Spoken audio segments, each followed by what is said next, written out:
Indonesia Kemenlu menyatakan kemerdekaan Indonesia.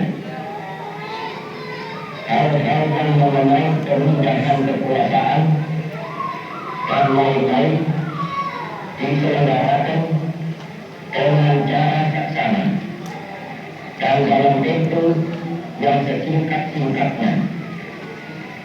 Jakarta, 17 Agustus 1945,